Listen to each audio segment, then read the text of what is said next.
নমস্কার। আজকে শবে বরাতের শুভেচ্ছা অভিনন্দন জানাই আমার সমস্ত সহকর্মীদের। আজকে বিশেষত আপনাদের কাছে একটি বার্তা তুলে ধরতে চাই। পশ্চিমবঙ্গ অঙ্গনওয়াড়ি কর্মী সহায়িকা কল্যাণ সমিতি দীর্ঘ দিন ধরে আপনাদেরকে সরকারি নিয়ম কানুন, দাবি, অধিকার সমস্ত বিষয়ে সজাগ সচেতন করে জানিয়ে বুঝিয়ে কোনটা আইন, কোনটা আইনি নয়, কোনটা সরকারি নয়, সেটা জানিয়ে আপনাদেরকে নিয়ে দীর্ঘদিন ধরে লড়াই চলছে। এবং এই পদ্ধতির মধ্যে দিয়ে লড়াই করতে করতে আমাদের সংগঠনের সাথে যারা যুক্ত আছেন, যারা নেত্রীরা আছেন, বিগত 50 বছর আইসিডিএস হয়ে যাওয়ার পর আজকে আপনারা সমস্ত কিছু ধীরে ধীরে সজাগ সচেতন হচ্ছেন, আইন শিখছেন, নিয়ম কানুন শিখছেন এবং সেই অনুযায়ী লড়াই করছেন। এবং সেই লড়াই করার ফলে সঠিক পথে যে লড়াই হচ্ছে এবং আপনারা সজাগ হচ্ছেন, সচেতন হচ্ছেন। দীর্ঘদিন ধরে যারা আপনাদেরকে দমিয়ে রাখতো, হুমকি দিত, ভয় দেখাতো, এখনও যে কমে গেছে সেটা নয়, কিন্তু এখনও আস্তে আস্তে কমছে। এতদিন পর্যন্ত এই ধারাবাহিকতা অতিমাত্রায় ছিল। আজকে যেহেতু আপনারা সজাগ সচেতন হচ্ছেন, অধিকার বুঝতে শিখেছেন, সমস্যা থেকে মুক্তি পেতে শিখেছেন, সরকারের প্রতিটি স্তরে কার কি দায়িত্ব, কার কি কাজ, কোনটা আপনাকে দিয়ে করাতে পারে, কোনটা করাতে পারে না, কোনটা আইন, কোনটা অধিকার, সমস্ত কিছু শিখছেন এবং সেই অনুযায়ী সংগঠনের পরামর্শ নির্দেশে প্রতিটি স্তরে তার লড়াই করছেন।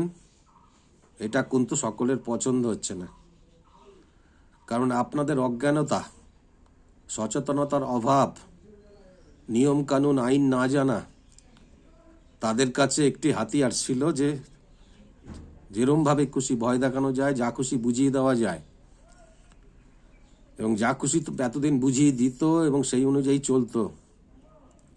তার ফলে তারা আপনাদের ওপর খবরদারি করত, দাসত্ব করাতো, দমিয়ে রাখতো। আজকে যেহেতু আপনারা সমস্ত কিছু শিখছেন, সেই যেহেতু কয়েকটি জায়গায় অফিসার এবং আপনাদের মুখ্য সেবিকাদের কয়েকজনের গা জ্বালা করছে, কারণ তারা মনে করে তারা পৃথিবীর সর্বশ্রেষ্ঠ আসনে বসে রয়েছেন, রাজা মহারাজা। আপনারা তাদের দাস অনুদাসী, যা বলবেন তাই মুখ বুজে সহ্য করতে হবে। আজকে যেহেতু সেটা হচ্ছে না, আজকে আপনারা আপনাদের জায়গায় দাঁড়িয়ে নিজেদের মুখ খুলছেন, তাদের দুর্বলতাগুলোকে ধরিয়ে দিচ্ছেন, তখন তাদের গাত্র দাহ হচ্ছে, গা জ্বালা করছে এবং প্রতিহিংসা পরায়ণ উঠছে। প্রতিহিংসা পরায়ণ হয়ে উঠে তারা তাদের ক্ষমতার অপব্যবহার করছে। তারা যে সরকারি কর্মচারী, সরকারি সার্ভিস রুল, সরকারি রুলস মেনে চলতে হয়, আইনের কাছে বাধা, তারা সেটা ভুলে যাচ্ছে। সেই জন্য কয়েকটি জায়গায় এখনো পর্যন্ত ভয় দেখানো, চমকানো, ধমকানোর কাজ চলছে। পশ্চিমবঙ্গ অঙ্গনওয়াড়ি কর্মী সহায়িকা কল্যাণ সমিতি প্রথম দিন থেকে বলেছে আপনাদেরকে সজাগ সচেতন করে সমস্ত কিছু শিখিয়ে বুঝিয়ে লড়াই আন্দোলনের মধ্যে দিয়ে আপনাদের ভবিষ্যৎকে সুনিশ্চিত করবে, মান সম্মানের সাথে বেঁচে থাকার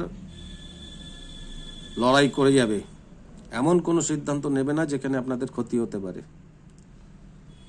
কেউ কেউ ক্ষমতার অপব্যবহার করে এখনো যেমনি ভয় দেখাচ্ছে, আবার কেউ কেউ ক্ষমতার অপব্যবহার করে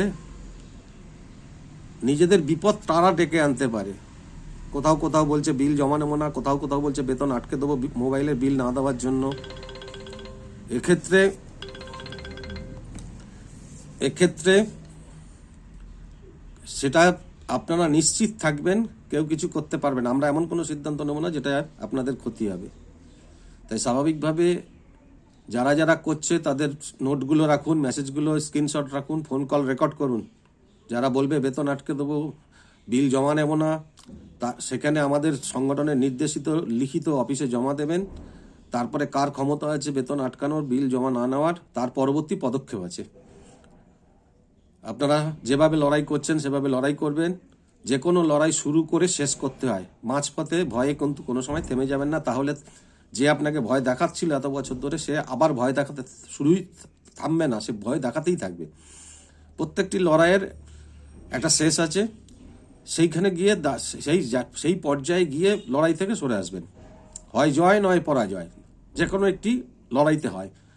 মাঝপথে লড়াই থেমে যাওয়াটাকে লড়াই বলে না, সেটাকে আত্মসমর্পণ বলা হয়। তাই আত্মসমর্পণ কেউ করবেন না, যেভাবে লড়াই করছেন সেভাবে লড়াই করবেন।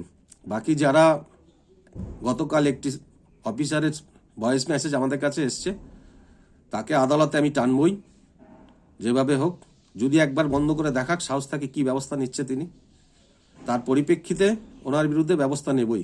উনি কত বড় অফিসার সেটা আমরা আমাদের সংগঠনে দেখে নেবে। বাকি গণতান্ত্রিক পদ্ধতিতে কীভাবে লড়াই করা যায় তার প্রস্তুতি আমরা নিচ্ছি। কেউ আলিপুরদুয়ারের আরবান কুমারগ্রাম এবং আলিপুরদুয়ার একের দায়িত্বে আছেন উনি, তিনি যেভাবে সরকারি ক্ষমতার অপব্যবহার করে সংবিধানের অমর্যাদা করে আপনাদেরকে ভয় দেখানোর চেষ্টা করেছে, সেই বিষয়ে আপনারা একত্রিত থাকুন, ঐক্যবদ্ধ থাকবেন। কেউ কিন্তু অফিসের সাথে আপোষ করবেন না, বা কোনো কর্মী বা সহায়িকাদের এই লড়াইতে পিছন দিক দিয়ে ছুরি মারবেন না, লড়াইটা শেষ পর্যন্ত করবেন। খুব শিগগিরই আমরা মিটিং ডাকবো রাজ্য কমিটি, সেখানেও আলোচনা হবে। ভয় দেখানোর চেষ্টা করবে, কারণ আজকে তারা বুঝতে পারছে যে এই সংগঠনের মাধ্যম দিয়া আপনারা একটি সজাগ সচেতনের জায়গায় নিজের অধিকার বুঝে পেতে শিখে গেছেন। তাদের সেক্ষেত্রে অসুবিধা হচ্ছে, সেই অসুবিধাগুলো হচ্ছে মানেই আপনারা লড়াইতে ঠিক আছেন, সেখানে সাহসের সাথে লড়াই করবেন। আগামী লড়াইয়ের জন্য প্রস্তুতি নিন। ধন্যবাদ, আজকে এইটুকুই। পরবর্তীকালে আরও বিশেষ কিছু নিয়ে আমি আপনাদেরকে সজাগ সচেতন করার জন্য আসবো। নমস্কার।